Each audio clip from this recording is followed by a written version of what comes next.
कहते हैं सास कभी माँ नहीं बन सकती और बहू कभी बेटी नहीं बन सकती। और ये लाइनें हम मेरे ख्याल से सदियों से सुनते आ रहे हैं। लेकिन जिस प्रकार से जैसे हमारे स्कूल में स्टाफ मीटिंग होती थी और किसी नील बच्चे के बारे में जिक्र चलता था, तो अधिकतर यही बातें होती थी कि अरे इसके तो साइंस में भी कम नंबर आए हैं, ये तो मैथ में भी नहीं पढ़ता, इंग्लिश में भी कुछ खास नहीं करता, हिंदी भी इसकी कमज़ोर है। मतलब हर कोई उस बच्चे की सिर्फ कमज़ोरियाँ गिनवाता था। कोई भी ये नहीं कहता था कि ये बच्चा कमज़ोर है, चलो इस पे किस प्रकार से हम फोकस करें, इसकी प्रॉब्लम को हम कैसे सोल्व करें, ऐसा कौन सा तरीका अपनाएं जिससे कि ये बच्चा पढ़ने लगे। ठीक यही वो मसला है जिससे हम कह देते हैं कि सास माँ नहीं बन सकती और बहू बेटी नहीं बन सकती।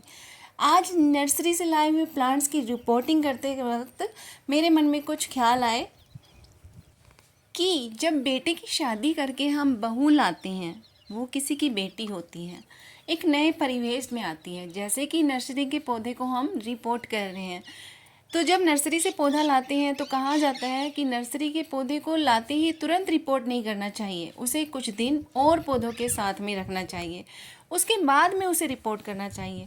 ठीक वो ही बहू के साथ भी होता है। आते ही हम उसके ऊपर अपनी उम्मीदें थोपने लगते हैं, उसे उम्मीद लगा बैठते हैं कि ये हमारे माहौल में तुरंत ढल जाए, सिर्फ एक ही दिन में, अगले दिन में ही ये समझ जाए सारी बातें, सबकी ख्वाहिशें, सबकी ज़रूरतें। हमारे मन में एक पल को भी ख्याल नहीं आता कि ये भी तो एक अलग परिवेश से आई है। जैसे कि नर्सरी का पौधा आता है, उसकी पुरानी मिट्टी को निकाल कर हम नई मिट्टी में डालते हैं उसे, ठीक उसी प्रकार से बहू होती है। वो भी तो एक आंगन में एक पौधा होती है जो उस आंगन से उखाड़ कर हम अपने आंगन में लगाते हैं। नर्सरी के पौधे को फिर हम कितना टाइम देते हैं, उसे दूसरे पौधों के साथ रखते हैं, धूप और छाया का ख्याल रखा जाता है।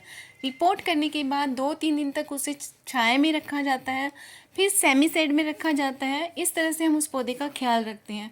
तो फिर बहू का ख्याल क्यों नहीं रखते? जैसे हमने उस पौधे को टाइम दिया, इसी तरह से हम अपनी बहू को टाइम क्यों नहीं देते? हम एक पल को भी ये क्यों नहीं सोचते कि वो नए माहौल में आई है, अभी आकर उसे थोड़ा टाइम लगेगा। इस नए माहौल में शामिल होने के लिए उसे हमारे समय, साथ और प्यार की बहुत ज़्यादा ज़रूरत होती है। अपने बच्चों से ही आइडिया लगा लो कि हर बच्चा माँ के पेट से सब कुछ सीख कर नहीं आता, धीरे धीरे हम उसे सिखाते हैं, अच्छे संस्कारों का, अच्छी आदतों का उसके अंदर निर्माण करते हैं। तो हम बहू के मामले में क्यों इतनी जल्दबाजी दिखाते हैं? आपकी बेटी अगर 8 बजे सोकर उठती है तो क्यों उस बहू से उम्मीद करते हो कि वो तुरंत 4 बजे उठ जाए? और क्यों बहू की आते ही उसे पूरे घर के काम का ठेका पकड़ा दिया जाता है? और अगर बहू जॉब करती है तो क्यों ये उम्मीद रखते हैं कि सारा घर का काम वो करके ही जाए? आपकी बेटी अगर कॉलेज जाती है तो क्या आप हिसाब लगाते हैं कि वो कौन सा काम करके गई है, कौन सा नहीं करके गई? क्या उसे कभी टोका जाता है? तो या तो बहू को बहू ही रहने दो, उसे बेटी कहना बंद कर दो।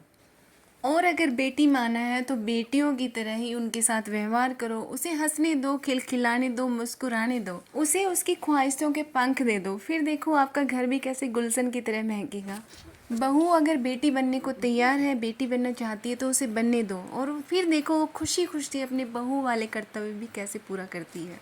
जैसे आपकी बेटी शादी के बाद अपने ससुराल को संभाल लेती है ना, ठीक उसी प्रकार से ये बेटी भी अपने इस ससुराल को संभाल लेगी, और बहू और बेटी दोनों का फ़र्ज भली भांति निभाएगी।